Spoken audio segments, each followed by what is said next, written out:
திட்டம் போட்டு செயல்படுத்தப்படுகிற ஒரு திட்டமாக சூழலை உருவாக்குவதற்காக முடிவெடுப்பது என்று வரும்போது ஆட்சி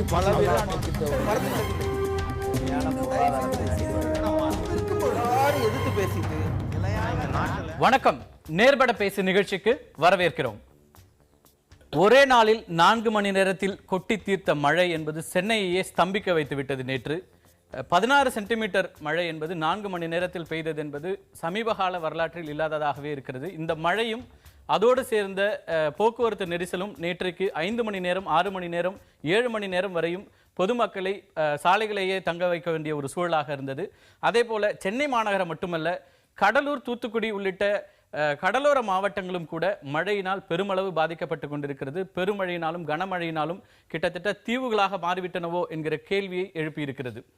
இந்த கனமழையை கணிக்க முடிந்திருக்கிறதா அல்லது முடியாமல் போகனதா என்கிற கேள்வியும், நகரங்களை வடிவமைப்பதில் நாம் சரியாக இருக்கிறோமா அல்லது அதற்கான என்ன விதமான தீர்வுகளை நோக்கி நாம் நகர வேண்டும் என்கிற கேள்விகளையும் இந்த பெருமழை உண்டாக்கி இருக்கிறது.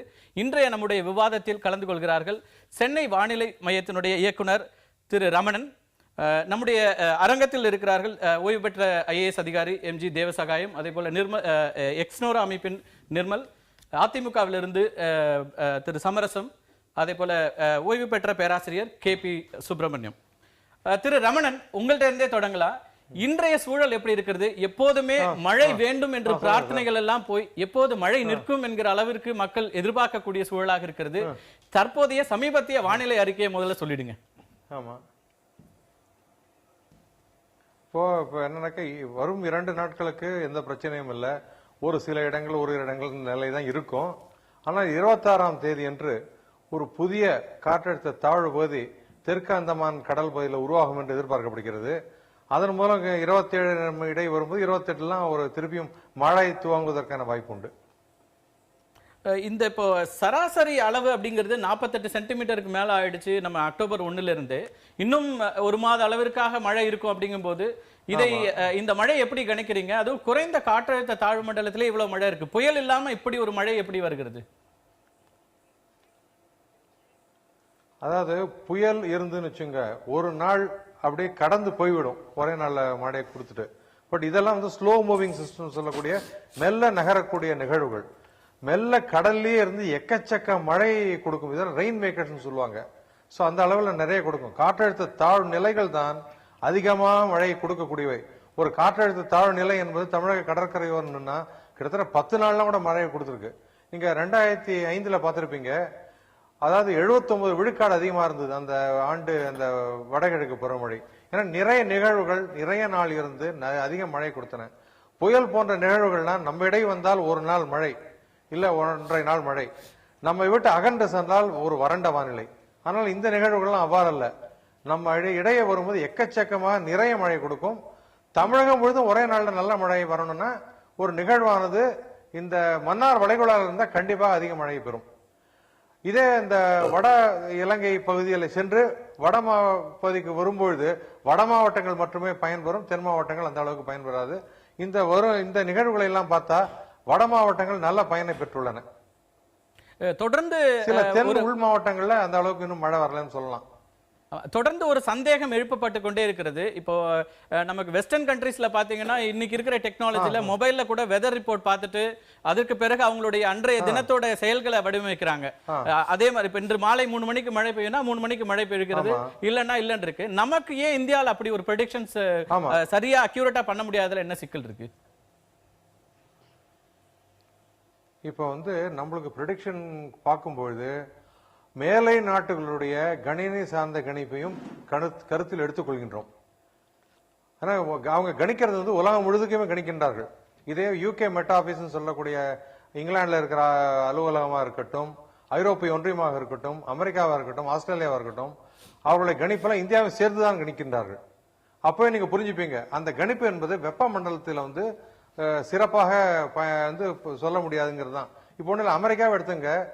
இதே நம்ம புளோரிடா மாநிலத்தில் நாளைக்கு 1:30 மணிக்கு ஒரு டொர்னேடோ உருவாகும் சொல்ல முடியாது. அதே போன்ற சமீபத்தில் கூட அமெரிக்காவில் இந்த ஹரிகேன்களை கணிக்கும் பொழுது அந்த பாதை கணிப்பில் கூட பிரச்சனைகள் ஏற்பட்டது. ஆனா இதுதான் உண்மை. வெப்பமண்டல கணிப்புகள் என்பது ரொம்ப மிக கடினம். ஒரே அந்த கணினி வந்து உலகம் முழுதும் கணிக்கின்றது. ஆனால் புற வெப்பமண்டலங்களை பொறுத்தவரை சரியாக அது வந்து நடக்கும். ஏன்னா அதெல்லாம் யூனி டைரக்ஷனல், மேற்கிருந்து காற்று வீசுகின்றது. இன்றைக்கு அங்கெல்லாம் வழித்தென்பங்கள் மூலம் இந்த நிகழ்வுகள் ஏற்படுகின்றன. ஒரு வார்ம் ஃப்ரண்ட், கோல்டு ஃப்ரண்ட்னு சொல்லுவாங்க, இரண்டு. அதனால இன்றைக்கு இங்கிலாந்துல இருந்தா நாளைக்கு பிரான்ஸ்ல இருக்கும், அடுத்த நாள் ஜெர்மனி போகணும்னு உறுதியாக சொல்ல முடியும்.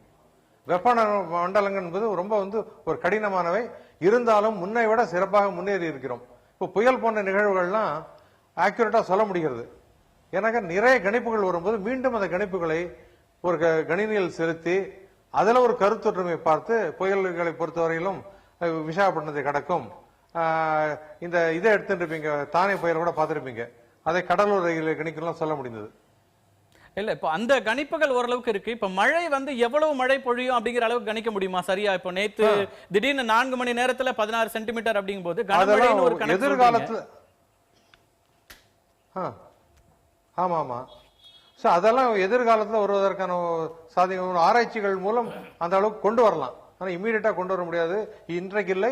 ஆனால் எதிர்காலத்தில் இல்லவே இல்லைன்னு சொல்ல முடியாது. இந்த ஆற்றல்லாம் பெருகும் பொழுது இந்த நிறைய இந்த வானிலை தானியங்கி வானிலை நிலையங்களுடைய இந்த தரவுகளை உள்ளே புகுத்தும் பொழுது ரேடாருடைய இந்த தரவுகள் மற்றும் இந்த செயற்கைக்கோள் தரவுகள் இதெல்லாத்தையும் புகுத்தி ஒரு ஆற்றல் வாய்ந்த கணினியின் மூலம் எதிர்காலத்தில் ஒரு முன்னேற்றங்கள் வருவதற்கான வாய்ப்பு உண்டு, இல்லை என்று சொல்லிவிட முடியாது. இன்றைக்கு இல்லாட்டாலும் வரும் வருடங்கள் வாய்ப்பு உண்டு. உண்மை இருந்த நிலையோட இப்ப சிறப்பா இருக்கும் பொழுது இன்னும் சிறப்பாக சொல்லுங்க. அத பொதுமக்களோட அந்த சந்தேகங்கள்ல கேட்கிறேன். இப்போ உங்களுடைய இந்த கணிப்புகளை எப்போல்லாம் அரசாங்கங்களுக்கு தெரிவிக்கிறீங்க? எவ்வளவு மணி நேரத்துக்கு ஒரு முறை அதை அபிஷியலா சொல்றீங்களா? இது எவ்வளவு முன்னதாக அவங்களுக்கு கொடுக்குறீங்க? அதாவது இப்ப பாருங்க, இப்ப வந்து எங்களுக்கு இணையதளத்திலே போட்டுறோம். இணையதளத்தை யார் வேணா பாத்துக்கலாம் முதல்ல. அப்புறம் ஊடகங்கள் மூலம் சொல்கின்றோம், ஒளி மற்றும் அச்சு ஊடகங்கள். கவர்மெண்ட்டுக்கு நாங்க எல்லாரும் செய்திகளை அனுப்புறோம். டெய்லி அந்த வெப்சைட்டுக்கு போடுற நேரத்தில் அதே செய்திகளை அனுப்பி விடுகிறோம் எல்லாருக்கும் மின்னஞ்சல் மூலம். ஆனா இப்ப வந்து மழையோட அளவு எவ்வளவு இருக்கும் அப்படிங்கறது துல்லியமா நம்ம கணிக்க முடியாது. கனமழை அப்படிங்கிற அளவுக்கு சொல்லலாமே தவிர அது ஒரு 10 சென்டிமீட்டரா 15 சென்டிமீட்டரா இருக்குங்கிறது வந்து கணிக்க முடியாத அளவுல தான் இருக்கு. டெஃபினட்டா தொடர்ந்து இணைப்புல இருங்க சார். நிறைய கேள்விகள் மழை தொடர்பாக இருக்கிறது. எதிர்காலத்துல வாய்ப்பு இருக்கு. தொடர்ந்து இணைப்புல இருங்க. நான் அரங்கத்துல பேசிட்டு திரும்ப உங்களோட வரேங்க சார். திரு தேவசகாயம், இந்த மழை வந்து இவ்வளவு தூரம் வருவது அப்படிங்கறத கணிக்க முடியாது அப்படின்னு ரமணன் சொல்றாரு. அப்ப அப்படியான ஒரு மழையை கணிக்க முடியாதனாலும் ஓரளவு கனமழை அப்படிங்கிற ஒரு இதை கொடுக்குறாங்க. நேற்றைய சம்பவத்தை எப்படி பாக்குறீங்க? கிட்டத்தட்ட எல்லாருமே எல்லா பக்கத்துல இருந்து ஓல்டு மகாபலிபுரம் ரோடா இருக்கலாம், அல்லது அண்ணா சாலையாக இருக்கலாம், அல்லது வட சென்னையில பல பகுதிகளில் போக்குவரத்தே சுத்தமாக துண்டிக்கப்பட்டது. அப்படி ஒரு சூழலை சமீப காலங்களில் சென்னை மாநகரம் பார்க்க முடியல. இதை தவிர்த்திருக்க முடியுமா, அல்லது எதனால இந்த பிரச்சனை வெறும் மழையால மட்டும் இருக்கிறதா, அல்லது திட்டமிடல பிரச்சனைன்னு பாக்குறீங்களா? நேற்று நானே அனுபவித்தேன். உங்கள் ப்ரோக்ராமுக்கு வாரதுக்கு வீட்டிலேருந்து 7:15 ஸ்டார்ட் பண்ணி ஐஐடி வந்து 3 கிலோமீட்டர் தான். அவ்வளோ வாரதுக்கே ஒரு 1.25 மணி நேரம் ஆச்சுது. அப்புறம் ப்ரோக்ராம் வர முடியாமல் நான் திருப்பி போயிடுச்சேன். அது சர்தார் பட்டேல் ரோடுங்கிறது மிகவும் முக்கியமான ஒரு ரோடு. அதில் வந்து ராஜ்பவன் இருக்குது, ஐஐடி இருக்குது, அண்ணா யூனிவர்சிட்டி இருக்குது, பெரிய பெரிய நிறுவனங்கள் இருக்குது, பெரிய விரிந்த ரோடு. அதே நேற்று ஒரு 3-4 அடி கம்ப்ளீட்டாக ஃப்ளோட்டிங் போட்டில் போகிறது மாதிரி ஆகிப்போச்சு. அதாவது இது வந்து இதில் 2 விதமான இதை நீங்கள் பார்க்கணும். நீங்கள் ஒன்று லாங் டேர்ம், அதை நான் அப்புறம் பேசுகிறேன். லாங் டேர்ம் அர்பன் பிளானிங் இல்லை வந்து என்னென்ன டிஃபிஷியன்சி. அதாவது நேற்று இவ்வளோ தூரம் ஆகிற காரணம் வந்து இந்த டிசாஸ்டர் மேனேஜ்மெண்ட் சிஸ்டம் ஃபெயில் ஆயிடுச்சு. ஏன்னா தமிழ்நாட்டில் டிசாஸ்டர் மேனேஜ்மெண்ட் சிஸ்டமே இவங்க பண்ணலை. சுனாமியில் வரும்போது 2004 எனக்கு டைரெக்டாக எக்ஸ்பீரியன்ஸ் இருக்குது. நல்லபடியாக அமைப்பு வச்சுருந்தாங்க, அப்ரிஷியபிள். நல்ல அதிகாரிகளை போட்டு நல்ல ஃபஸ்ட் கிளாஸாக சென்னையிலேருந்து பூரா தமிழ்நாடுக்கும் வச்சுருந்தாங்க. அது நல்ல சிஸ்டமாக ஒர்க் பண்ணிக்கிட்டு போச்சு. சுனாமிக்கு இது முடிஞ்ச உடனே அது வைண்ட் அப் பண்ணிட்டாங்க. அதுக்கப்புறம் தான் சட்டம் வந்தது, நேஷ்னல் டிசாஸ்டர் மேனேஜ்மெண்ட் ஆக்ட். அது வந்ததுக்கப்புறம் கூட 3 லேயரில் டிசாஸ்டர் மேனேஜ்மெண்ட் நீங்கள் பேரிடர் அமைப்புகள் உருவாக்கணும். ஒன்று டிஸ்ட்ரிக்ட் லெவலில் அல்லது சிட்டி லெவலில், ஒன்று வந்து ஸ்டேட் லெவலில், ஒன்று வந்து சென்ட்ரல் லெவலில். ஸ்டேட் சிட்டி லெவல்லையும் டிஸ்ட்ரிக்ட் லெவல்லையும் தமிழ்நாட்டில் இதுவரை பேரிடர் அமைப்பு உருவாக்கப்படவில்லை. நம்ம தொடர்ந்து பேசலாம். அதனால தான் இவங்க வந்து சென்ட்ரல்லேருந்து கூப்பிடும்போது நேற்று என்ன ஆச்சுன்னா, இந்த சடன் டிசாஸ்டர் மேனேஜ்மெண்ட் ரெடியாக இருந்திருந்ததுன்னா நேற்று இவ்வளோ தூரம் டேமேஜ் ஆகிருக்காது. இது ப்ரிலிமினரி அப்சர்வேஷன் தான். ஆனால் லாங் டேர்ம் இஷ்யூஸ் நிறைய இருக்குது. அது இப்போ நீ வேண சொல்ல இப்போ வேணுமா அப்புறம் நம்ம தொடர்ந்து பேசலாம். திரு நிர்மல், நீங்க தொடர்ந்து ரெண்டு பக்கத்துல இருந்தும் இயங்கிட்டு இருக்கீங்க. ஒண்ணு அரசாங்கங்களுக்கான ஆலோசனை கொடுக்குற இடம், இன்னொன்னு பொதுமக்களோடையும் அவங்களோட பிரச்சனைகளை முன்வைக்கிற விஷயம். இதுல ரெண்டு பேருடைய பங்களுக்கு இருக்குன்னு நினைக்கிறீங்களா, அல்லது அரசுகள் தொடர்ந்து இதுல வந்து வடிவமைப்புல சரியாக செயல்படலை அப்படின்னு நினைக்கிறீங்களா? இந்த மழை, நீங்க அந்த கேள்விக்கு பதில் என்னன்னா, அரசு ஹோம்ஒர்க் சரியாக செய்யலை. நீங்க வந்து இந்த மழையும் போது என்ன செய்யணும் அது வேறு விஷயம். மழைக்கு முன்னாலேயே தயார் நிலையில் வச்சுக்கிறது. அது என்னென்னா, தயார்ன்றது கூட டிசாஸ்டர்லாம் சொல்லலை. இப்போ வந்து தண்ணீர் போகக்கூடிய மார்க்கங்கள், ஸ்ட்ராங் வாட்டர் ட்ரைனேஜ்னு பேர். அடுத்தது வந்து கேனால்ஸ், பேபி கேனால்ஸ், பெரிய கேனால்ஸ், அப்புறம் reverse ABC, Adyar, Buckingham, Cooum, அப்புறம் போய் கடலில் விழுது. நாங்கள் என்ன பண்ணியிருக்கோன்னா, எக்ஸ்னோர் அமைப்புகள் சென்னையில் பல கிளைகள் இருக்குது. டீசென்ட்ரலைஸ் ரெயின் வாட்டர் ஹார்வெஸ்டிங்னு அந்த தண்ணி போகிற காலையிலே உள்ள போர் போட்டிருக்கோம். அந்த தண்ணி வந்து அப்படியே போயிடும், அந்த மழை நீர். அதாவது நம்ம மழை நீரை வந்து அறுவடை பண்ணிக்கணும், அது மெயினாக பண்ணணும். ஆனால் இங்கே நடந்தது என்னான்னு பார்த்தீங்கன்னா, இந்த இவ்வளோ மழை கொட்டுது. பாம்பேலேருந்து க்ளவுட் பஸ்ட்டுன்னே பேர். இது ரொம்ப சர்வசாதாரணம். நான் வந்து வெளிநாடுகளாக இருந்திருக்கேன். ஹாங்காங்லாம் பார்த்தீங்கன்னா, அந்த ஹாங்காங் கவர்மெண்ட்டே நான் இன்டர்வியூ பண்ணி இப்போ சாவியில் எழுதிட்டு இருந்தேன். அதனால் சொல்லுவாங்க, எந்த மழை பெய்தாலும் 2 ஹவர்ஸில் தண்ணி வடிஞ்சின்னு தான் அவங்களுடைய கோல். அது மாதிரி வச்சுருக்காங்க. இது மாதிரி இங்கே இல்லை. ஏன்னா ரோட் கிரேடியன்ஸ் கிடையாது. அது மாதிரி பல விஷயங்கள் இருக்குது. ரொம்ப வருத்தமான விஷயம். நீங்கள் இதை வந்து உங்கள் கேள்வி கட்டாயம் கேட்பேன்னு நினைக்கிறேன். இது 2 விஷயம் சேர்த்து தான் நீங்கள் பார்க்கணும். அதாவது ஒன்று குடிநீர் தட்டுப்பாடு இருக்குது, இல்லை வெள்ளம் இருக்குது. ரெண்டும் ஒரே இஷ்யூ தான். அந்த குடிநீர் தட்டுப்பாடு வந்து நான் வேடிக்கையாக சொல்கிறது, எல்லா நீரும் கடலுக்கு போக விட்டு கடல் நீரை குடிநீராக மாற்றுறோம். இது பென்னி வைஸ் பவுண்ட் ஃபுலிஷ். இந்த நீரே நம்ம வந்து சேகரித்து வச்சுக்கணுன்றது தான் என்னுடைய. ஆமாம், இதில் நிறைய எனக்கு இருக்கிற கேள்விகள் என்ன, நேற்றுக்கு ஆல்மோஸ்ட் எல்லாருக்குமே அந்த தனிப்பட்ட அனுபவங்கள் இருந்திருக்கும். இது வரைக்கும் சென்னை மாநகரில் இப்படியான ஒரு போக்குவரத்து நெரிசலில் சிக்கினது அப்படிங்கிறது இருக்க முடியாது. ரொம்ப கொடுமையான விஷயங்கள்ல நள்ளிரவுக்கு பிறகும் கூட வேலைக்கு போன பெண்கள் வந்து வீடுகளுக்கு திரும்ப முடியாமல் பஸ் ஸ்டாண்டில் நின்ன சூழல்லாம் பார்க்க முடிஞ்சது. ஏன்னா பேருந்துகளில் கிட்டத்தட்ட 6 மணி நேரம் 7 மணி நேரம் நிற்கக்கூடிய சூழலும் இருந்தது. இந்த மாதிரியான சிக்கல்களுக்கு திரு சுப்பிரமணியம், நீங்கள் வந்து அர்பன் பிளானிங்கில் ஒரு எக்ஸ்பர்ட்டா இருக்கீங்க, உங்களுடைய நிறைய திட்டங்கள்லாம் கொடுத்துருக்கீங்க. இதுல எங்கெல்லாம் நம்ம வந்து ஃபெயில் ஆயிருக்கோம்னு நினைக்கிறீங்க? இந்த பிளானிங்ல பிரச்சனை இருக்குதா, அல்லது வாகனங்களோட எண்ணிக்கை கூடிடுச்சு அப்படி எடுத்துக்க முடியும்? 2005லயும் இதே மாதிரி ஒரு மழையை நம்ம பார்த்தோம். ஆனால் அப்போ இருந்ததை விட இப்போ வந்து பாதிப்புகள் ரொம்ப அதிகமாக தெரியுது. இப்போ இது 2 கோணங்களில் நான் வந்து இதை பார்க்க வேண்டும். ஒன்று வந்து திட்டமிடுதலை பொறுத்தவரையில் இந்த மழைநீரின் காரணமாக மழையின் காரணமாக நேற்று ஏற்பட்ட இந்த போக்குவரத்து நெரிசல் என்பது மழை வந்து அதை கடுமையாக்கி இருக்கின்றது.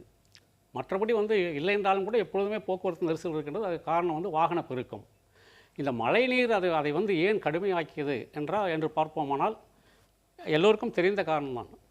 இப்போ சென்னையிலே வந்து இப்போ பல ஏரிகளிலே வந்து கட்டுமானங்கள், வளர்ச்சிகள், இப்போ சைட்ஸ் அண்ட் சர்வீசஸ் ஸ்கீம் என்று சொல்லக்கூடிய ஸ்கீம்லாம் வந்து அரசாங்கமே முன்னின்று நடத்தி இருக்கின்றது. அப்புறம் வந்து நீர்நிலையினுடைய ஆக்கிரமிப்புகள், என்க்ரோச்மெண்ட்ஸ், அப்புறம் வந்து வடிகால், இந்த ஸ்ட்ராங் வாட்டர் ட்ரெயின் என்று சொல்கின்ற வடிகால்கள் இருந்தாலும் கூட அவைகளில் வந்து திடக்கழிவுகள், பிளாஸ்டிக் வேஸ்ட் இதையெல்லாம் எரிந்து இதை போன்ற பல்வேறு காரணங்களால் தான் இந்த 2 போக்குவரத்து நெரிசல் என்பது மிகவும் கடுமையாக இருக்கின்றது. இது வந்து எல்லோருமே வந்து பொதுவாக இது வந்து பொதுமக்களினுடைய, சமூகத்தினுடைய இது வந்து ஒருங்கிணைப்பு, அவர்களுடைய ஒப்புதல், அவர்களுடைய ஆதரவு, இது வந்து மிக மிக முக்கியம். இந்த திட்டமிடுதலை பொறுத்தவரையில் அந்த டிசாஸ்டர் மேனேஜ்மெண்ட் என்று சொல்லுகின்ற போது 2004 வந்து மத்திய அரசாங்கம் வந்து ஒரு மாதிரி மாடல் டெவலப்மெண்ட் கண்ட்ரோல் ரெகுலேஷன், அதாவது வளர்ச்சி கட்டுப்பாடு விதிகள், ஒரு மாதிரி வளர்ச்சி கட்டுப்பாடு விதிகளை வந்து வெளியிட்டிருக்கின்றார்கள். அந்த வளர்ச்சி கட்டுப்பாடு விதிகளை நம்முடைய 2வது முழுமை திட்டத்தில் இருக்கின்ற வளர்ச்சி கட்டுப்பாடு விதிகள் அதில் சேர்க்கப்படவில்லை. அதில் வந்து அப்படி சேர்க்கப்பட்டிருந்தால் நீர்நிலை பகுதிகள், பிறகு வந்து நீர்பிடிப்பு பகுதிகள், ஆற்றங்கரை ஓரம், இவைகளெல்லாம் வந்து குடியிருப்புகளுக்கு வந்து அனுமதிக்கவே கூடாது. எந்த கட்டுமானமும் தொழிற்சாலைகளோ அல்லது குடியிருப்புகளோ அல்லது மற்ற வணிக வளாகங்களோ எதுவுமே வந்து அனுமதித்திருக்க முடியாது. ஆனால் அதை போன்ற ஒரு நிலையில் அங்கெல்லாம் வந்து அதை வந்து பூங்காகவோ அல்லது திறவிடமாகவோ அல்லது விளையாட்டு மைதானமோ தான் பயன்படுத்த வேண்டும். அதை போன்ற ஒரு ஏற்பாடு வந்து நம்முடைய முழுமை திட்டத்தில் இல்லாமல் இருந்திருக்கின்றது. இப்பொழுதாவது அதை வந்து செய்து இதுவரையில் இப்பொழுது நிகழ்ந்து விட்டது. ஒவ்வொரு முறையும் நம்முடைய வந்து நிவாரணம் அளிப்பதற்கு தான் நம்ம வந்து தயாராக இது இருக்கிறோம். வரைக்கும் 1976ல இருந்து பார்க்கும்போது ஒவ்வொரு முறை இது மாதிரி இயற்கை சீற்றங்களோ அல்லது பெருமழையோ வரும்போதெல்லாம் ஒரு கமிட்டி போடுறாங்க. அதுக்கான அறிக்கைகள் வந்திருக்கு. 8-9 அறிக்கைகளுக்கு மேல இருக்கு. அந்த அறிக்கைகள் மேல என்ன நடவடிக்கைகள் எடுக்கப்பட்டிருக்கு அப்படின்னு பார்த்தா அது அடுத்த நகர்வுக்கே போகாத மாதிரி தான் இருக்குது. அது உங்களோட நிறைய திட்டங்கள் இருக்கின்றன. ஆனால் அதனுடைய அமுலாக்கத்திலும் விதிகளினுடைய நடைமுறையிலும் தான் வந்து இப்போ சிக்கல் இருக்கிறது. இப்போ இது நம்முடைய இதே வந்து ஃபோக்கஸே வந்து எப்படி இருக்குனாக்கா relief and response, proactive planning, தடுப்பது எப்படி, இதை போன்று வெள்ளப்பெருக்கம், இதை போன்று நேச்சுரல் கலாமிட்டிஸ், இதையெல்லாம் வந்து தடுப்பது எப்படி என்பதற்கு நாம் இதுவரை வந்து செய்யவில்லை. அதுதான் வந்து இப்பொழுது அரசு கவனம் செலுத்த வேண்டும். அதற்கு வந்து இந்த விதிமுறைகளை வந்து ஒரு சற்று கடுமையாக நடைமுறைப்படுத்த வேண்டும். அதற்கு வந்து பொதுமக்கள் எல்லோருடைய ஒத்துழைப்பும் வேணும். பில்டர்ஸ் எல்லாரும் வந்து ஒத்துழைத்தால் தான் இது வந்து முடியும். இல்லை, ப்ரொஃபஸர் சுப்பிரமணியம் சொன்ன பாயிண்ட் சரிதான். ஆனால் தமிழ்நாடு அரசாங்கம் எப்படி செயல்படுதுன்னா, எந்த மாஸ்டர் பிளான் இருந்தாலும் அதை பற்றி கவலைப்படுறதே கிடையாது. இப்போ மாஸ்டர் பிளானில் பல இதுகள் இருக்குது. இந்த இவர் சொன்னது இல்லாமல் இருக்கலாம், இருந்தால் கூட நிறைய ரெஸ்ட்ரிக்ஷன்ஸ் இருக்குது. டெவலப்மெண்ட் கண்ட்ரோல் ரூல்ஸ் இருக்குது, எல்லாமே அதில் ரெஸ்ட்ரிக்ஷன் இருக்குது.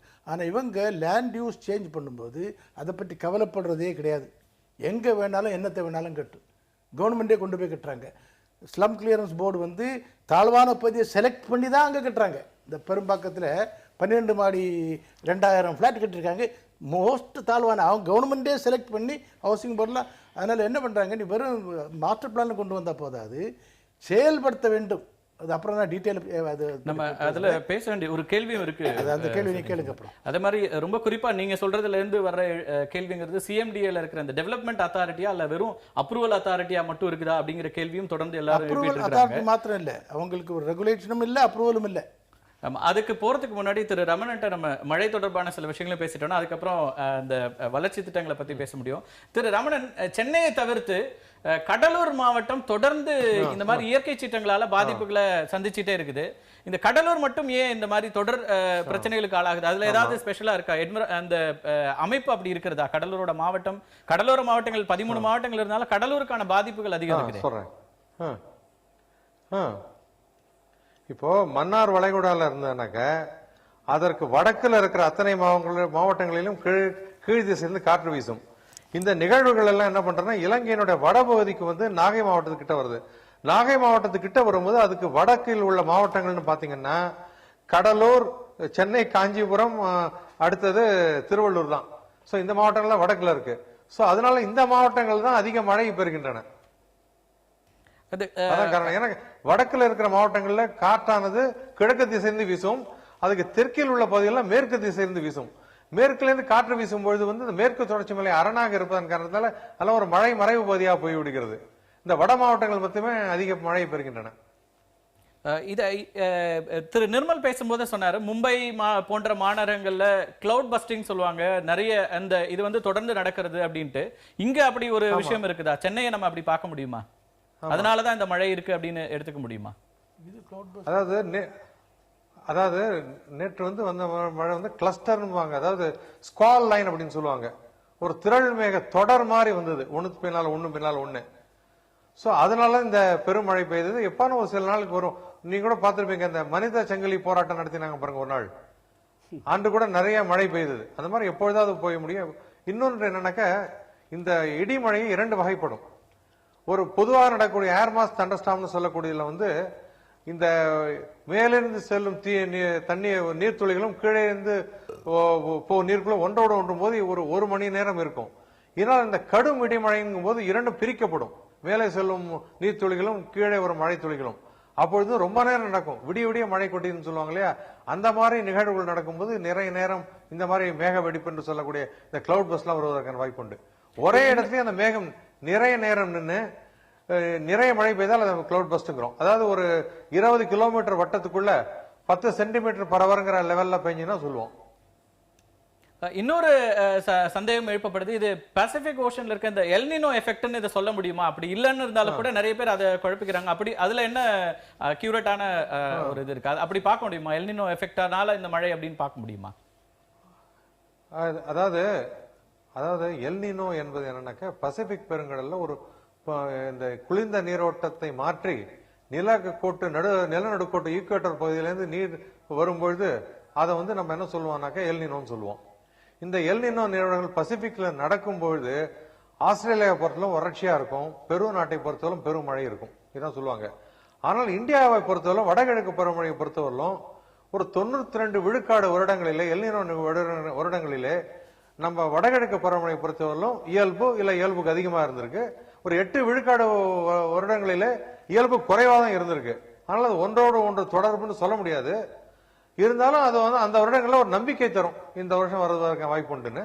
பட் அது வந்து டே டு டே ஃபோர்காஸ்டிங் சொல்லக்கூடிய இந்த ஆபரேஷனல் ஃபோர்காஸ்டிங் சொல்லக்கூடிய அதில் பயன்படுத்தப்படுவதில்லை. நிகழ்வுகள் நம்மிடையே வருகின்றதா இல்லையா என்பது முக்கியம். இதே தென்சீன கடல் பகுதியில ஏதாவது புயல்கள் போன்ற நிகழ்வுகள் இருக்கும் பொழுது நம்ம பகுதிக்கு எந்த நிகழ்வும் வராது, அது ஒன்று. அடுத்தது வந்து நம்ம வங்க கடல் பகுதியிலே ஒரு புயல் போன்ற நிகழ்வுகள் உருவானா அது வேற எங்கோ சென்றுவிடும். இந்த வலு குறைந்த நிகழ்வுகள் தான் நம்ம பகுதிக்கு வரும்பொழுதுதான் நம்ம நிறைய மழையை கொடுக்கும். சோ இந்த நிகழ்வுகள்லாம் எல்லினோ வருடங்கள் நடந்து உள்ளது காரணத்தினால ஒன்றோடு ஒன்று தொடர்பு படுத்திக் கொள்கின்றார்கள். டே டு டே ஃபோர்காஸ்ட் என்று சொல்லக்கூடிய இதுல அது பயன்படுத்த மாட்டாது எல்லினோ என்பது. சுற்றுச்சூழல் ஆர்வலர்கள் தொடர்ந்து சொல்ற ஒரு விஷயம், கிளைமேட் சேஞ்ச்னால பருவமழை தவறியும் வருகிறது அப்படின்லாம் சொல்றாங்க. நீங்க இதை எப்படி பாக்குறீங்க? பருவம் தப்பிய மழையும் இருக்கிறதா? இப்ப பருவமழையாக இருந்தாலும் அதிகப்படியான மழையும் அதுக்கு ஒரு காரணமா இருக்குன்னு நினைக்கிறீங்களா? கிளைமேட் சேஞ்சஸ்க்கு இதை நம்ம ரிலேட் பண்ண முடியுமா? அதாவது கிளைமேட் சேஞ்ச் என்று சொல்லும்பொழுது அது வந்து ஒரு 100 வருட தரவுகளின் அடிப்படையிலே வைத்துக் கொண்டு வேணால் நம்ம சொல்ல முடியும். இந்த கிளைமேட் சேஞ்ச் சொல்லக்கூடிய சேஞ்சில் வந்து வெப்பம் தான் அதிகரிச்சிருக்கு, மழையின் அளவு மாறி மாறி வருகிறது. சில வருடங்கள் குறைவாகவும் சில வருடங்கள் அதிகமாக இருக்கு. ஸோ அதை வைத்துக்கொண்டு நாம் உறுதியாக சொல்ல முடியாது. இந்த வருடம் ஒரு வருடம் அதிகமான மழை, ஒரு வருடம் அப்படி குறைந்து கொண்டே இருந்தா கிளைமேட் சேஞ்சினால மழை குறைந்து விட்டுன்னு சொல்லலாம். நீங்களே பாருங்க 2004 இருந்து 2011 வரலாம் இயல்பு அல்லது இயல்புக்கு அதிகமாக இருந்தது. அப்புறம் 12ல் 16 விழுக்காடு குறைந்து இருந்தது தமிழ்நாட்டுக்கு. அதுக்கு அடுத்த வருடம் 33 விழுக்காடு குறைந்து இருந்தது. அதுக்கு போன வருடம் 2 விழுக்காடு குறைந்து இருந்தது. இந்த வருடம் நல்ல மழை வந்து கொண்டிருக்கிறது. அதனால மழை அளவை பொறுத்தவரையிலும் அது வந்து இந்த வருடம் குறைந்து கொண்டே இருக்கிறது என்ன சொல்ல முடியாது, மாறி மாறி வருகிறது. ஆனால் வெப்பத்தை பொறுத்த மட்டிலே உறுதியாக சொல்லலாம், கடந்த 30 ஆண்டுகளுக்கு முன்பு இருந்த வெப்பத்தை கடலும் இப்ப அதிகமா இருக்கு, அது மட்டும் உறுதியாக சொல்லலாம். இந்த காலநிலை மாற்றம் என்று எடுத்துக்கொண்டால் வெப்பநிலை உயரும் என்று வேணா சொல்லலாம். இது தவிர்த்து நீங்க தொடர்ந்து இதுக்காக வானிலை அறிக்கை அப்படின்னாலே இன்னைக்கு ரமணன் அப்படிங்கிறது தான் எல்லாருக்கும் தெரியும். தமிழ்நாட்டில் ஆல்மோஸ்ட் எல்லா குழந்தைகள் மட்டும் இல்ல, இன்னைக்கு பெரியவர்கள் வரைக்கும் தெரிஞ்ச ஒரு அறிமுகமான முகமாக இருக்கீங்க.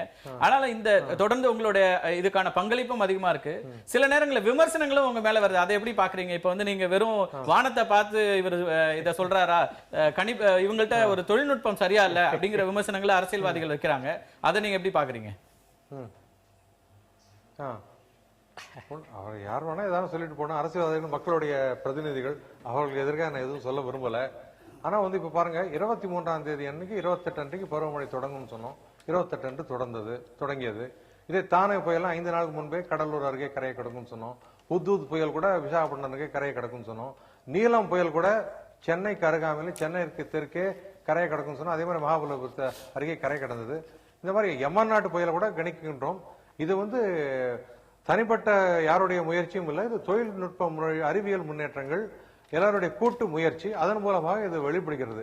ரமணன் என்ற தனி மனிதனுடைய பணியே அல்ல, இது அனைத்து மக்களுடைய கூட்டு முயற்சி. இப்போ வந்து சேட்டலைட் படத்தை கொடுக்கறது வேற ஒரு துறை, எங்க சேட்டலைட் டிவிஷன். அதே ரேடார் படத்தை கொடுப்பது இன்னொருவர், கணினி சார்ந்த கணிப்பை கொடுப்பது இன்னொரு துறை. இது அனைத்தையும் வைத்துக்கொண்டு எங்களுடைய சக அதிகாரிகள் வேறு ஒரு ஊரில் இருப்பவர்கள் மும்பை, டெல்லி, கல்கட்டா போன்ற நகரங்கள் உள்ளவருடன் கலந்து ஆலோசித்து இந்த அறிக்கை வெளிவருகிறது. இது தனி மனித பணியே அல்ல. அடுத்து உலக வானிலை கழகத்தின் கூட்டு முயற்சிக்கு ஒரு சிறந்த அடையாளம். இல்ல, அதுல அடிப்படையான கேள்வி என்னன்னா, உங்களுக்கு போதுமான தொழில்நுட்ப வசதிகள் இருக்கா அப்படிங்கிறது தான் அதுல இருக்கிற கேள்வி. இப்ப தி பெஸ்ட் டெக்னாலஜிங்கிறது நமக்கு இந்தியாவில் இருக்குதா, அந்த அவைலபிலிட்டி இருக்குதா அப்படிங்கிறது தான் அதுல இருக்கிற கேள்வி. இங்க அதாவது இப்போ வானிலை பொறுத்தவரை கணிப்புங்கிறது உலகம் முழுவதும் பரிமாற்றம் உண்டு. அமெரிக்காக்காரனே உலகம் ஃபுல்லா கணிக்கிறான், இங்கிலாந்துக்காரன் உலகம் ஃபுல்லா கணிக்கிறான். அவர்களுடைய கணிப்பு நமக்கு வருகிறது. நன்றி. அந்த அளவில் பார்க்கும்போது அவங்க எப்படி கணிக்கிறானோ அதே கணிப்பு தான் இதுவும். நன்றி திரு ரமணன். உங்களோட இப்போ அடுத்த கட்டமாக ஏதாவது புயலுக்கான வாய்ப்புகள் அப்படி ஏதாவது இருக்குதா? இப்ப மழை இன்னும் 2 நாட்கள்ல திரும்ப தொடரும், அதுக்கான வாய்ப்புகள் இருக்கு. ஆமா, இப்ப கணினி சார்ந்த கணிப்பின் அடிப்படையில் பார்க்கும்பொழுது 26ஆம் தேதி அன்று ஒரு புதிய காற்றழுத்த தாழ்வு பகுதி உருவாகும் இந்த தெற்கு அந்தமான் மற்றும் அதை ஒட்டியுள்ள தென்கிழக்கு வங்கக்கடல்ல தெரிகின்றது. சோ அதன் மூலம் கண்டிப்பாக நாம் மழை பெறுவோம் நம்ம பகுதியில. நன்றி. கனமழை எல்லாம் கூட வருவதற்கான வாய்ப்புண்டு. 29-30 தேதிகளில் கனமழை வருவதற்கான வாய்ப்புண்டு. மீண்டும் ஒரு கனமழைக்கான வாய்ப்பு இருக்குன்றீங்க. அது தமிழகம் முழுக்க இருக்குமா அல்லது சென்னை மாநகரத்துக்கான இதா சொல்றீங்க? இல்ல கடலோர பகுதிகளில் இருக்குமா? கடலோர மாவட்டங்களுக்கு பொதுவா இருக்கும், வட கடலோர மாவட்டங்களுக்கும் வாய்ப்புண்டு. நன்றி திரு ரமணன், உங்களோட இந்த வருகைக்கும் உங்களோட கருத்து பகிர்வுக்கும் எங்களுடைய நன்றி. ஒரு சிறிய இடைவேளைக்கு பிறகு தொடர்ந்து சென்னை மாநகரத்தினுடைய இந்த வடிவமைப்பு எவ்வாறாக இருக்கிறது, அதில் சீர் செய்யப்பட வேண்டிய விஷயங்கள் என்ன, அதில் நடக்கின்ற தவறுகள் என்ன என்று தொடர்ந்து விவாதிக்கலாம். ஜெயசகாயம், ரமணன் இன்னொரு கனமழைக்கு வாய்ப்பு இருக்கு அப்படின்னு சொல்றாரு. இப்ப நேற்றைய நிகழ்வே கூட நமக்கு இதுல இருந்து இன்னும் கற்றுக்க வேண்டிய விஷயங்கள் அப்படின்னு என்ன இருக்கு? குறிப்பாக போக்குவரத்து காவல்துறை உள்ளிட்ட இந்த போக்குவரத்தை சீர் செய்யறவங்களோட வேலைகள் என்னவாக இருக்கணும்னு நீங்க நினைக்கிறீங்க? எப்படி இருந்துச்சு? போக்குவரத்து சீர் செய்யறவங்க, பேரிடரை மேனேஜ் பண்றவங்க, இவங்க அப்புறம் தான் அவங்க வேலை. அப்புறம் பேசிக் இப்போ என்னன்னா, நீங்க ஒரு தமிழ்நாட்டை பொறுத்த மட்டும் ஒரு சின்ன பேக்ரவுண்ட் கொடுத்துட்றேன்னா, நம்ம நாடு சுதந்திரம் ஆகும்போது 80% மேலே கிராமப்புறத்தில் இருந்தாங்க, 20 கீழே தான் நகர்ப்புறத்தில் இருந்தாங்க. இப்போ இந்த வருஷம் பார்த்தீங்கன்னா ஆல் இண்டியா ஆவரேஜ் இப்போ கூட 30-35 தான்.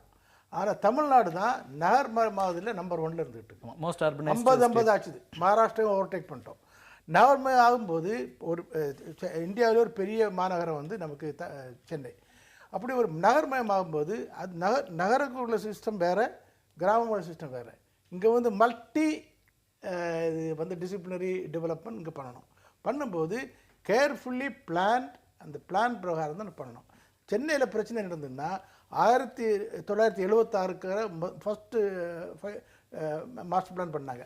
அப்புறம் தகராறு கடைசியில் பண்ண முடியாமல் கடைசியில் 2008 வந்தாங்க. 2008 மாஸ்டர் பிளான் வந்தது. சுமாராக ஒருபடியாக பண்ணோம். அவர் ப்ரொஃபஸர் சொன்ன மாதிரி இடரை பற்றி இல்லாமல் இருந்தால் கூட அங்கே கவர்மெண்ட் ஆஃப் இந்தியாவில் வர வேண்டிய தேவையில்லை. நம்ம மாஸ்டர் பிளான்லேயே வந்திருக்கு. ஃப்ளட் மேனேஜ்மெண்ட்டில் இருக்குது. அவ்வளோ ஸ்ட்ரிக்டாக இல்லாமல் இருந்தாலும் இருக்குது.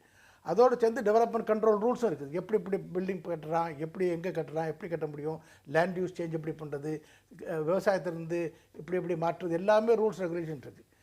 2008 அது. 2009 அந்த பேஸில் ஒரு சிட்டி டெவலப்மெண்ட் பிளான் பண்ணி நாங்கள் கொடுத்தோம். நானும் அந்த டீமில் இருந்தேன். அதில் கிளியராக எங்கே என்ன கட்டலான்னு கிளியராக போட்டிருக்கோம். ஆமாம், அதில் நீங்கள் குறிப்பாக சொல்லியிருந்தீங்க, அந்த 2வது மாஸ்டர் பிளானில் சென்னை புறநகரில் போதிய வடிகால் வசதிகள் இல்லைங்க. வடிகால் இல்லை. நான் லெட் மீ கம்ப்ளீட் திஸ்.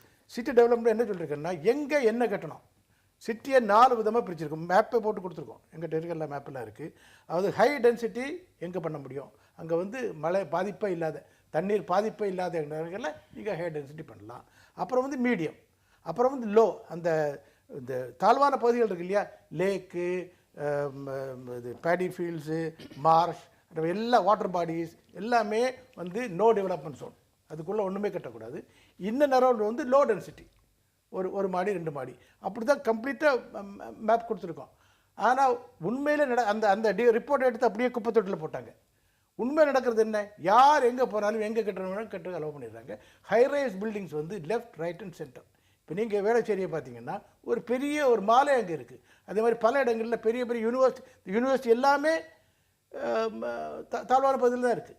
நம்ம சொன்ன மாதிரி ஸ்லம் கிளியரன்ஸ் போர்டும் எல்லாமே கன்ஸ்ட்ரக்ஷன் ஹையர் ஸ்டோரி பில்டிங் எல்லாமே அப்படி இருக்கும்போது என்னன்னா, மழை கொடுக்கறதும் இயற்கை, மழைக்கு வடிகால் கொடுக்கறதும் இயற்கை. ஸோ மழை பெய்யும்போது இவ்வளவுதான் மழை பெய்யும் நம்ம உத்தரவு போட முடியாது. மழை பெய்யும், சரி, சில சமயத்தில் கொஞ்சம் ஜாஸ்தி பெய்யும், சில சமயத்தில் குறைவாக பெய்யும். ஆனால் அது பிரகாரம் அந்த மழைக்கு ஏற்றபடி வடிகாலும் இயற்கை கொடுக்காம இல்லை. அந்த வடிகால் எல்லாமே நீங்கள் பிளாக் பண்ணிட்டீங்க. கன்ஸ்ட்ரக்ஷன் பண்ணி அந்த இன்ஃப்ராஸ்ட்ரக்சர், அந்த பில்டிங், இந்த பில்டிங், ஒவ்வொரு ஸ்கொயர் ஃபீட்டுக்கு இவ்வளோ பணம் வாங்கிட்டு அதை பிளாக் பண்ணிட்டீங்க. பண்ண உடனே இயற்கை தான் 80% எவ்வளவுதான் நீங்க ட்ரை பண்ணாலும் அமெரிக்கா மாதிரி பெரிய ரிச் கண்ட்ரில கூட பெரும்பாலான இடங்கள்ல இப்போ அப்ரூவல் வாங்கி தான் கட்டடங்கள் கட்டப்படுகிறது. அப்ரூவல் வாங்குறது இப்போ லோ லேயிங் ஏரியாவுக்கு லேண்ட் யூஸ் சேஞ்ச் பண்ணியிருக்காங்களே, அது பண்ணக்கூடாதுல்ல சிஎம்டிஏ. ஸ்ட்ரிக்ட் நார்ம்ஸ் கிரியேட் பண்ணல. அப்ரூவல் கொடுத்த பிறகு அந்த பிளான் படி தான் கட்டுறாங்களாங்கிற அது ஒன்று. அப்ரூவல் கொடுத்ததே தப்பு. நீங்கள் பார்த்தீங்கன்னா நான் ஒரு ரோட அக்கறையிலேருந்து சோழிங்கநல்லூர் ரோடில் போகிறீங்களா, 2 பக்கம் ஒரு 5 அடி 6 அடிக்குள்ள லோ லேயிங் பேடி ஃபீல்ட்ஸ், ஒரு 10 மாடி 25 மாடி ரோடே கிடையாது. அப்படியே இப்போ பார்த்தா தண்ணி ஒரு 5-6 அடி தண்ணி அப்படியே நின்றுட்டு இருக்கு. இந்த குளோபல் ஹாஸ்பிட்டல் கூட 3-4 நாள் க்ளோஸ் பண்ணிட்டாங்க. அவ்வளோ தூரம் மோசமாக இருந்தது அந்த ஏரியாவில் கம்ப்ளீட்டாக. நான் என்ன அப்ரூவல் கொடுக்குறதே கூடாது, நம்பர் 1 கொடுக்கக்கூடாது. அப்ரூவல் கொடுக்காம கட்டினா அதை பிளாக் பண்ணணும். கவர்மெண்ட்டே இப்போ கட்டிகிட்டு இருக்குதே. பிரச்சனை என்ன, கவர்மெண்ட்டே கட்டுது. ஸ்லம் கிளியரன்ஸ், ஹவுசிங் போர்டில் ஏரி கவர்மெண்ட் ஸ்கீம் மாதிரியான விஷயங்கள் ஏன்னா தவிர்க்கப்பட்டு வந்து பேசிக்காக வந்து மழை வரத்தான் செய்யும். மழை வராமல் நம்ம வாழ முடியாது. இப்போ நம்ம ஒரு நிர்மல் சொன்ன மாதிரி மழை நீரை நீங்கள் கடலில் விட்டுட்டு கடலில் சுத்திகரிக்கிறீங்க. இது வந்து அதாவது ஸ்டேட் கவர்மெண்ட்டுக்கு தவறான அணுகுமுறை. ஒரு அமைப்புகளும் சரியாக செயல்படலை. ஏன்னா இண்டிபெண்ட்டாக ஃபங்க்ஷன் பண்ணுறதுக்கு அவங்களுக்கு ஒரு ஆப்பர்ச்சுனிட்டி இல்லை. இப்போ நீங்கள் அந்த இதை அட்ரஸ் பண்ணி மாஸ்டர் பிளானில் எல்லாமே இருக்குது, ஒன்றும் இல்லாமல் இல்லை, பல காரியங்கள் இருக்குது. சில காரியங்கள் இல்லாமல் இருக்கலாம். டெவலப்மெண்ட் கண்ட்ரோல் ரூல்ஸ்லேயும் இருக்குது, சிட்டி டெவலப்மெண்ட் பிளான் இருக்குது. இந்த 3 டாக்குமெண்ட் இருக்குது. யாராவது அமைச்சரில் யாராவது படிச்சிருக்காங்களா? அதை யாருமே அவங்களுக்கு தெரியக்கூட செய்யாது. அதிகாரிகளும் படிக்கிறது. பேசுவாங்க. திரு நிர்மல், நீங்கள் ஏற்கனவே சொன்னீங்க இந்த நீர்நிலைகள் விஷயங்களில் நம்ம ஏற்கனவே பேசியிருக்கோம் நிறைய. ஆனாலும் கூட இப்போ அந்த கேள்வியும் மறுபடியும் எழுது. சிட்டியை பொறுத்த வரைக்கும் ஏரிகளுடைய எண்ணிக்கைங்கிறது கிட்டத்தட்ட குறைந்து விட்டது. குளங்களே இல்லாத ஒரு சூழலாகவும் மாறிடுச்சு. ஒரு காலத்தில் நூற்றுக்கணக்கான குளங்கள் இருந்த ஒரு ஊராக தான் இருந்தது. இப்போ என்ன பண்ண முடியும் இதில்? நீங்கள் என்ன அதுக்கான ஒரு சின்ன விஷயம், புழல் ஏரியில் தண்ணி அதிகமாகி வெளியே விட்டாங்க. விஷயம் என்னன்னா, அந்த தண்ணி விடுறது சுலபம், திருப்பி தண்ணி வராது. அது என்ன பண்ணோம்னா, ஏரியை வந்து நாங்கள் குளம் ஏரி குளம் திட்டம் கொடுத்துருக்கோம். ஏரி குளம்னா உங்களுக்கு குளத்துக்கும் ஏரிக்கும் வித்தியாசம் தெரியும். ஏரின்றது பூமி மேலே கட்டுறது, குளன்றது பூமி கீழே கட்டுறது. ஏரியில் வந்து கீழே நீங்கள் பூமி கீழே போகக்கூடாது. ஏன்னா விவசாயிக்கு அந்த மதகை திறந்தால் தண்ணி போகணுன்ற ரூல் இது. இதெல்லாம் விவசாய எல்லாமே இப்போ இல்லாதனால நான் கவர்மெண்ட்டுக்கு என்ன சொன்னோம், புதிய ஏரி யாரும் அமைக்க முடியாது. இப்போ ஏன்னா சென்னையில் லேண்டு விலை கிரவுண்டு எவ்வளோ, இருக்கிற ஏரியை 3 மடங்கு அதிகரிக்கலாம்னு பிளான் கொடுத்தோம். அப்புறம் ஏரி குளம் திட்டம்னு பேர். நீங்கள் வந்து இப்போ இதே புழல் ஏரியை ஒரு 20 அடி ஆழம் தோண்டி அந்த மண்ணை எடுத்து கரையும் உயர்த்தலாம், ஒரு டேம் மாதிரி ஆக்கிடலாம். அப்போ என்ன ஆகுன்னா, இந்த தண்ணி வீணாக போயிடுது. அதே போல் வெள்ளம்லாம் வர எல்லாமே இப்போ நீங்கள் பாலாறில் வந்து எப்பாவது வெள்ளம் வந்து பார்த்துருக்கீங்களா, செக் டேம் கட்டணும். இந்த வர தண்ணியை வரும்பொழுது பயன்படுத்திக்கணும். அதை பண்ண தவறிட்டாங்கிறதான் இந்த மாதிரி திட்டங்கள் பண்ணும்போது இப்போ இதுக்கு செலவே இல்லை. எப்படின்னா, இந்த ஏரிகள்லாம் நீங்கள் தூர் வாரும்போது அந்த மண் வந்து மைனிங் டிபார்ட்மெண்ட்டில் போய் நம்ம பெர்மிஷன் ஆகணும். ஏன்னா அது ஈக்குவல் டு ஆல்மோஸ்ட் கோல்டு, அதை செய்யணும். இதெல்லாம் வந்து செய்ய தவிர்த்தால் இப்போ என்னென்னா, என்னுடைய கவலைலாம் நீங்கள் அக்டோபர் மாதம் பார்த்தீங்கன்னா இதில் தண்ணி இல்லை, புயல் ஏரி வறண்டு போச்சுன்னாங்க. அதாவது நம்ம தாகத்தை நம்ம இப்போ தண்ணியை வெளியே விட்டாங்க. அது காரணம் என்னன்னா, அந்த ஹோம்ஒர்க். அந்த ஹோம்ஒர்க் என்னன்னா, இப்போ நீங்கள் சொன்ன மழைக்கெல்லாம் 3 இருக்குது: பிஃபோர், டூரிங், ஆஃப்டர். இதுக்கு முன்னாடி செய்ய வேண்டியது, மழையும் போது செய்ய வேண்டியது, மழைக்கு அப்புறம் செய்ய வேண்டியது. 3ம் சேர்ந்து தான் டிசாஸ்டர் ப்ரிப்பேர்டு, டிசாஸ்டர் மேனேஜ்மெண்ட் எல்லாமே. திரு சுப்பிரமணியம், இதை குறிப்பாக வந்து இன்னைக்கு சென்னை மாநகரம் பெரிய அளவுக்கு விரிவடைஞ்சிட்டு இருக்குது. இன்னைக்கு 400 சதுர கிலோமீட்டருக்கு மேலே நம்ம போயிடுச்சு. இப்போ இந்த மாதிரியான ஒரு சூழலில் புறநகர் வடிவமைப்பும் சேர்ந்து வருது. இப்போ சிஎம்டியோட வேலைகள் அப்படிங்கிறது இன்னும் பன்மடங்கு ரொம்ப உன்னிப்பாக கவனிக்க வேண்டியதாக இருக்குதா? இந்த சிட்டியோட அர்பன் மேனேஜ்மெண்ட்டில், அர்பன் பிளானிங்கில் என்னெல்லாம் இன்னும் நம்ம வந்து கவனிக்க வேண்டிய விஷயங்கள் இருக்குது? பொதுவாக இந்த நீர் hydrology map, flooding contour map, இது எல்லாமே வந்து நிறைய ஆய்வுகள் செய்திருக்காங்க, நிறையா இது இருக்குது. ஆனால் எந்தெந்த இடத்துல வந்து நீர் தேங்கும், எந்தெந்த இடத்தில் வெள்ளப்பெருக்கு ஏற்படும், எங்கெங்கெல்லாம் வந்து தண்ணீர் மழை பெய்தால் தண்ணீர் தேங்கி நிற்கும், இது போன்ற இடங்களெல்லாம் வரைபடங்கள்லாம் இருக்கின்றன, ஆய்வுகள்லாம் இருக்கின்றன. ஆனால் இந்த இடங்களிலெல்லாம் எந்த கட்டுமானத்தையும் அனுமதிக்கக்கூடாது என்று விதிமுறையில் வந்து சேர்க்கப்படவில்லை. உதாரணமாக இப்போ இந்த லேண்ட் யூஸ் ஜோனிங் இருக்குது. முழுமை திட்டத்தில் வந்து வளர்ச்சி கட்டுப்பாடு விதியில் இந்த ஜோனிங் என்பது வந்து நில பயன்பாட்டினுடைய கட்டுப்பாடு. அதில் வந்து ஆற்றங்கரை ஓரமாக அல்லது நீர் தேங்குகின்ற இடங்களில், வெள்ளப்பெருக்கு ஏற்படுகின்ற இடங்களில் கட்டுமானங்கள் அனுமதிக்கக்கூடாது என்று இப்பொழுது வந்து அது வந்து இணைக்கப்படவில்லை, அந்த விதிகளிலே வந்து இணைக்கப்படவில்லை. மற்றபடி இப்போ பெரும்பாலும் நான் வந்து பெரும்பாலும் நீங்கள் சொல்லியது போல் கட்டுமானங்கள்லாம் ஓரளவு விதிகளின்படி தான் நடக்கின்றன. ஆனால் இந்த விதிகளிலேயே இந்த ஏற்பாடு செய்யப்படாத காரணத்தினால் இதை போன்ற கட்டுமானங்கள் எல்லாம், அடுக்குமாடி வீடுகள் எல்லாம் வெள்ளப்பெருக்கு ஏற்படுகின்ற இடங்களில், ஆற்றங்கரை ஓரமாக இவையெல்லாம் வந்து விட்டன. ஆகவே இனியாவது அடுத்த இதை போன்ற ஒரு இடர்பாடு ஏற்படுவதற்கு முன்னதாக நான் வந்து ஒரு தடுப்பு நடவடிக்கை ஏற்படுத்துகின்ற வகையில் இதையெல்லாம் வந்து விதிகளில் இணைக்க வேண்டும். அது மட்டுமல்ல, அதனுடைய அமுலாக்கம் என்பது வந்து மிக மிக முக்கியம். அதற்கு வந்து அரசை மட்டுமே நாம் குறை சொல்ல முடியாது. இப்போ மற்ற மக்கள் நாமும் தான் அதற்கு பொறுப்பு. எல்லோருமே வந்து அதற்கு பொறுப்பேற்க வேண்டும். இப்போ இந்த சென்னை மாநகராட்சி எக்ஸிகியூஷன் பார்ட்டில் இருக்கிறது அரசாங்கம் தானே, நிர்வாகம் தான். அரசாங்கமே வந்து எல்லாவற்றையும் இப்போ வந்து ஒரு அனுமதி வந்து கொடுக்கின்றார்கள், வரைபடத்திலே வந்து விதிகளின்படி வரைபடத்தை வரைகின்றார்கள். ஆனால் கட்டுமானத்தின் போது அவர்கள் மாற்றி அமைக்கின்றார்கள். அதையும் அதை கவனிக்க வேண்டியது அந்த பொறுப்பு அவங்கள்ட்ட தானே ஒவ்வொரு வருது. கட்டுமானத்தையும் போய் பார்த்து கொள்வதற்கு நமக்கு வந்து மெஷினரி கிடையாது. ப்ரொஃபஸர் ஒரு பாயிண்ட் விதிமுறைகளை பற்றி பேசுகிறாரு. நான் சிஎம்டிஏ மானிட்டரிங் கமிட்டியில் இருக்கேன். என்னென்ன விதிமுறை அதை மீறிக்கிட்டே இருக்காங்க, அதை ரெகுலரைஸ் பண்ணிக்கிட்டே இருக்காங்க. விதிமுறை இருக்குது, மீறுறாங்க, ரெகுலரைஸ் பண்ணுறாங்க, மீறுறாங்க. விதிமுறைகள் வச்சு பிரயோஜனம் இல்லாமல் போச்சு. அதான் நான் சொல்லிட்டு இருக்கேன்னா அந்த ரெகுலரைஸ் பண்றதுங்கிறது நிறைய நேரங்கள்ல கேள்வி விதி எழுப்பப்படுது. கட்டடங்களை அதுக்கு பிறகு அதை வந்து நம்ம அதுக்கு ஆர்டினன்ஸ் கொண்டு வராங்க, அதுக்கு சட்டம் கொண்டு வராங்க. விதிமுறை இல்ல சில நேரங்கள்ல நீதிமன்றங்களுக்கு போய் அவங்க அதுக்கான அனுமதி பெற்று பெரிய வராங்க. பிரச்சனைகள். விதிமுறை இருந்தா கூட அது அமலாக்கப்படுவதே இல்லை. இப்போ உதாரணமாக ஜார்ஜ் டவுன் எடுத்துக்கொண்டால் 99% வந்து விதிகளுக்கு கட்டணங்கள் வந்து விதிகளுக்கு புறம்பாக இருக்குன்னு சொல்லுகிறார்கள். அதற்காக இது 99% வந்து இடித்து விட முடியுமா? ஸோ இதை போன்ற இடங்கள் தான் விதிவிலக்கு தேவைப்படுகிறது. அதே மாதிரி தான் டி நகர் வருது. பல இடங்கள்ல நமக்கு வந்து அது நீதிமன்றங்கள்ல போய் அப்புறம் அவங்க வந்து விதிகளையே தளர்த்த வேண்டும். இதை போன்ற ஏற்படுகிற சொல்வது விதி 99% வந்து முரண்படுகிறார்கள் என்றால் விதிகள் அந்த சிச்சுவேஷன் வேற. அந்த சிஸ்டத்துல ஏதோ சம்திங் ராங். இப்ப இந்த இப்ப இவ்வளவு நெருக்கமான ஒரு சூழல்ல இப்ப நிறைய கட்டடங்கள் நிறைந்த ஒரு மாநகரத்துல நீங்க சிட்டியோட ஹார்ட்ஸ்ல பார்க்கும்போது நம்ம வந்து இப்ப டிரைனேஜ் சிஸ்டம் எவ்வளவு ஸ்டோம் வாட்டர் டிரைனேஜ் அதெல்லாம் தான் பண்ண முடியும். அதுக்கான வாய்ப்பு இருக்கு. ஜார்ஜ் டவுன் சொன்னார் இல்லையா, வேளச்சேரியை ஜார்ஜ் டவுனா மாற்ற முடியுமா? ஜார்ஜ் டவுன் வந்து 300 வருஷம் முன்னாடி உள்ளது. நீங்க வேளச்சேரியை ஜார்ஜ் டவுனா மாத்துறீங்க. ஸ்டாம் வாட்டர் அதோட மோசமா மாத்துறீங்க. ஸ்டாம் வாட்டர் ட்ரெயின் வடிகால் மழைநீர் வடிகாலை பொறுத்தவரையில் சென்னை மாநகராட்சி அண்மை காலத்திலே சிறப்பான முறையிலே சில வடிகால்களை ஏற்படுத்தி இருக்கின்றார்கள். அதில் ஒன்றும் இது இல்லை. ஆனால் அவற்றை இணைக்கிறதுல இன்னும் எதுவுமே பிரச்சனை இல்லை. ஆனால் நமது ஏரி குளங்கள் ஏரிகள் கண்மாய்கள் இவையெல்லாம் கட்டுப்படுத்துவதனால் ஸ்டோரேஜ் கெப்பாசிட்டி இல்லை. மழையை வந்து தேங்குகின்ற அளவுக்கு ஸ்டோரேஜ் கெப்பாசிட்டி இல்லை. அதனால தான் வந்து மழைநீர் வந்து வழிந்தோடுவதற்கு இடம் இல்லாமல் எல்லா இடங்களிலும் வந்து நீர் திரு சமரசம், உங்கள்ட்ட தான் எல்லாத்துக்குமான பதிலும் கேட்க வேண்டியிருக்கிறது.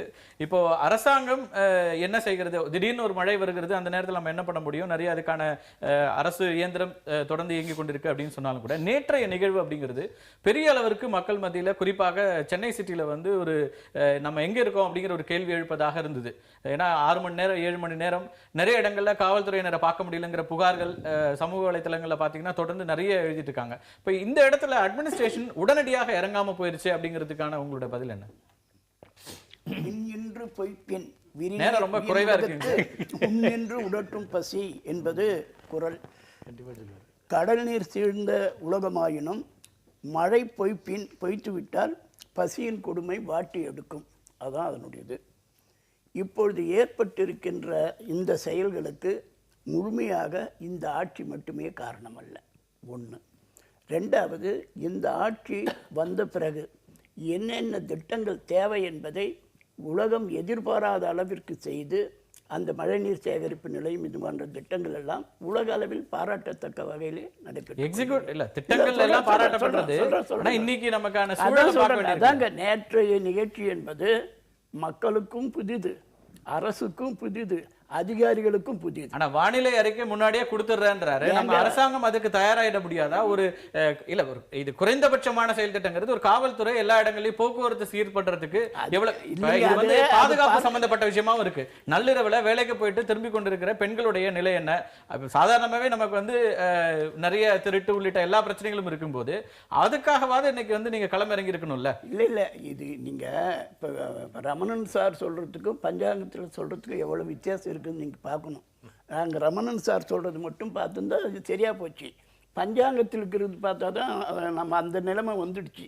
அதை நீங்கள் எண்ணி பார்ப்போம். நீங்கள் வந்து டெக்னாலஜி எல்லாம் விட்டுட்டு அதுதான் உண்மை. நீங்கள் நான் பஞ்சாங்கம் யாரால் கணிக்கப்பட்டதோ அவங்களுக்கு என்ன இதுவோ ஏதோ ஒரு கணிப்புலையாவது நீங்கள் குறைந்தபட்சமாக நடவடிக்கை எடுக்கணுங்கிறதான இப்போ பொதுமக்களோட கேள்வியாக. அதுதான் நான் என்ன சொல்கிறேன்னா, இந்த அரசாங்கம் முன்னெச்சரிக்கை நடவடிக்கை எடுக்காத காரணத்தினால் வந்தது அல்ல. இது மழைநீர் சேகரிப்பு வீட்டுக்கு சொன்னாங்க, வீட்டுக்கார் ஒழுங்காக செய்யலை. ரோட்டுக்கு ரோடு போட்டிருக்காங்க. எவ்வளோ தூரம் மழை பெஞ்சா அது எத்தனை அடி ஆழத்துக்கு போகணும் என்ன, இதெல்லாம் அம்மாவின் திட்டம். இதெல்லாம் இன்னைக்கு நேற்று போட்டதில்லை, ஒன்றுமே போட்டது அப்படி இருந்திருக்கு. ஏன் இப்படி தங்கி போச்சு, தேங்குது ரோடு? நான் கூட நேற்று இமயம் டிவிக்கு போகும்போது 1.5 மணி நேரம் ஆச்சு கோடம்பாக்கத்துலேருந்து அங்கே போகிறதுக்கு. சித்திரவதை நானும் அனுபவித்தேன். உலகத்தில் இது போன்று எல்லோரும் அனுபவித்திருப்பார்கள் என்று நான் உணர்கிறேன். ஆனால் அதற்கு காரணம் யார் அப்படிங்கிறது தான் இப்போ கேள்வி. அரசாங்கம் நீங்கள் ஒரு இப்போ ஒவ்வொரு பிரச்சனை ஒவ்வொரு இல்ல, காலத்துல நீங்க அரசு இயந்திரம் ரொம்ப வந்து கடுமையான நடவடிக்கைகள் எடுக்குதுன்னா தவறுகள் நிகழாம இருக்கும். நீங்க இப்ப வேளச்சேரி இன்சிடென்ட் எடுத்துங்க. ஒரு மின் வாரியத்துல நீங்க நடந்த பிறகு எடுக்கிற நடவடிக்கைக்கும் அதை தடுப்பதற்கான நடவடிக்கை தான் இங்க கேள்வியா இருக்கு. 2 உயிர்கள் போயிடுச்சு, 2 குழந்தைகளோட எதிர்காலம் என்னங்கிற கேள்வி எழுதிருக்கு. அப்படிங்கிறதுக்கு பிறகு நீங்க அவங்களை சஸ்பெண்ட் பண்றீங்க, அவங்களுக்கான நிவாரணங்கள் கொடுக்குறீங்க, அதெல்லாம் வேற. இது ஏற்கனவே புகார்கள் தொடர்ந்து வழங்கப்படும் போது அவங்க ஏன் நடவடிக்கை எடுக்கலன்னா, அப்ப நடவடிக்கை எடுக்காத பட்சத்துல அரசாங்கம் நம்ம மீது நடவடிக்கைங்கிற ஒரு பயமா இருக்கணும்ல. அந்த கட்டுப்பாடு ஏன் விதிக்கப்படலங்கிற கேள்வி வரதானே செய்யுது. அதெல்லாம் இருக்குதுங்க. நிலைமை வந்து வரிசையாக வரலாறு நாம் புரட்டி பார்த்து தான் இதுக்கெல்லாம் பதில் சொல்லணும். நேற்று நடந்துச்சு ஏன் அதுக்கு எடுக்கலன்னு என்ன இது இன்ஸ்டன்ட் காஃபி அல்ல. இயற்கை நம்மை அறியாமல் நம்மை வற்புறுத்தும். அதற்கு எதிர்காலத்தில் இப்படி வராமல் தடுப்பதற்கு ஏன் செய்யவில்லை, இப்பொழுது அது செய்வோம். இது மக்களுக்கும் ஒரு புத்திமதி, அரசுக்கும் ஒரு புத்திமதி, அதிகாரிகளுக்கும் ஒரு புத்திமதி என்று கொடுத்திருக்கிறது இயற்கை. அதை 3 பேருமே செய்வார்கள். இதில் அரசாங்கத்தின் மீது மட்டும் குற்றம் சொல்வது சரியல்ல. ஒன்று, நீங்கள் ஒரு விஷயம் பார்க்கணும். இது மட்டும் இல்லை, நேரம் ரொம்ப கம்மியா இருக்கு, சுருக்கமா சொல்லுங்க. இல்லைங்களா, அது நீங்கள் சொல்லுங்க. ஒன்றும் இல்லைங்க, காஞ்சிபுரம் மாவட்டத்தில் இறையன்பு ஆட்சித்தலைவராக இருந்தார். அப்போது கோசிமணி உள்ளாட்சித்துறை அமைச்சர். அந்த பள்ளிக்கரணைக்கு வந்து சேரக்கூடிய பெரிய ஏரி, சித்தேரி, அணை ஏரின்றது 3 ஏரி, 3 நேர புல்டோசர் வச்சு அடித்து தள்ளி அது ஒரு இது பண்ணிட்டாங்க பிளாட். பள்ளிக்கரணைன்ற இடத்துல வர்ற ஏரி 3 ஏரிங்க அங்கே வந்து சேருது. அதெல்லாம் ஒரு வடிகால இதாக இருந்தது. அதுவெல்லாம் நகரமாக்குறது அதிமுக ஆட்சியில் அல்ல. ஒன்று எண்ணி பார்க்கணும். அது மட்டுமல்ல, இப்போ இந்த ஆட்சி வந்த பிறகு பருத்திப்பட்டி ஏரியை புதுப்பிச்சிருக்கு. எப்படி இருக்குன்னு போய் பாருங்க. சேத்துப்பட்டி ஏரியை செஞ்சுருக்கோம் நகரத்துக்குள்ள. அது எப்படி இருக்குன்ட்டு நீங்கள் போய் பார்க்கலாம். இன்னும் முடியல. இல்லைங்க, நான் சொல்றேன். சாதனை பட்டியலா இல்ல இப்ப இங்க இருக்கிற பிரச்சனை வந்து இல்லங்க, உங்களுடைய 4 ஆண்டு கால சாதனை பட்டியல் அப்கோர்ஸ் நீங்க உங்களுக்கான எல்லா உரிமையிலும் இருக்கு. அரசு என்னெல்லாம் செய்திருக்குங்கிறது சொல்றது ஒரு பக்கம். செய்ய நீங்க வந்து பழைய திமுக செய்ய தவறியது அதெல்லாம் விட்டுருங்க. அதுக்கு தானே உங்களை ஆட்சிக்கு கொண்டு வந்திருக்காங்க. 4 வருஷத்துக்கு பழைய ஆட்சி நம்ம சொல்லி எங்க ஒரு ஆட்சி செஞ்சதை உடனே வந்து மாற்ற முடியாது. இது மக்கள் பிரச்சனை.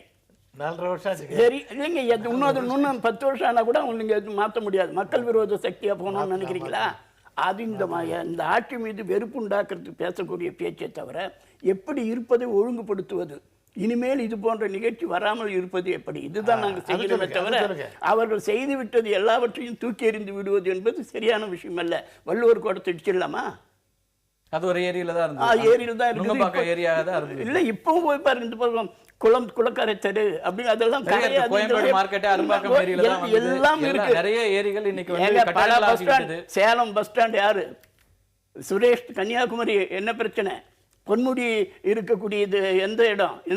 அந்த விழுப்புரம் ஏரி. நீங்க எல்லா இடம் அப்படித்தான் இருக்கு. இதெல்லாம் இந்த ஆட்சி வந்து செய்த குற்றம் அல்ல. ஆகவே செய்துவிட்டு நடந்ததாக இருக்கட்டும், இனி நடப்பது நல்லதாக இருக்கட்டும் என்று இந்த ஆட்சி எதையும் எடுத்து தங்கள் கட்சிக்காரர்களோ மற்றவர்களோ பயன்படுத்திக் கொள்ள அனுமதி கொடுக்கவில்லை. இதுதான் உண்மை. ஆகவே இப்பொழுது ஏற்பட்டிருக்கின்ற இந்த பிரச்சனைகளுக்கு எந்தெந்த வகையில் முடிவு கட்டலாம் என்பதற்கு அம்மா அவர்கள் ஒவ்வொன்றுக்கும் திட்டம் தயாரித்து சரியாக வைத்துக் கொண்டிருக்கிறார்கள். எதிர்காலத்தில் இது போன்ற நிகழ்ச்சி வரவே வராது. நிச்சயமாக மக்கள் நல்ல ஒரு, அதாவது இன்னி 3 நாள் சுகம், 3 வருஷம் சோகம், 3 வருஷம் சுகம் என்ற நிலையிலே அது வரும். ஆகவே இந்த தொல்லை துயரம் நன்மையாக மாறுவதற்கு நாங்கள் அத்தனை செய்தோம். நிச்சயமாக இந்த துயரம் நீடிக்கக்கூடாது என்பதே அனைவரின் விருப்பமாகவும் இருக்கிறது. இந்த துயரத்திலிருந்து நாம் என்ன கற்றுக்கொண்டோம், வருங்காலத்தில் அது எவ்வாறாக இந்த துயரம் ஏற்படாமல் நிகழப்போகிறது என்பதில் தான் அரசாங்கங்களுடைய தொடர்ந்து வரக்கூடிய அரசாங்கங்களுடைய பணியாகவும் இருக்க வேண்டும் என்று மக்கள் எதிர்பார்க்கிறார்கள். இந்த நிகழ்ச்சியில் வந்து உங்களுடைய கருத்துக்களை தெரிவித்திற்கு நன்றி, வணக்கம்.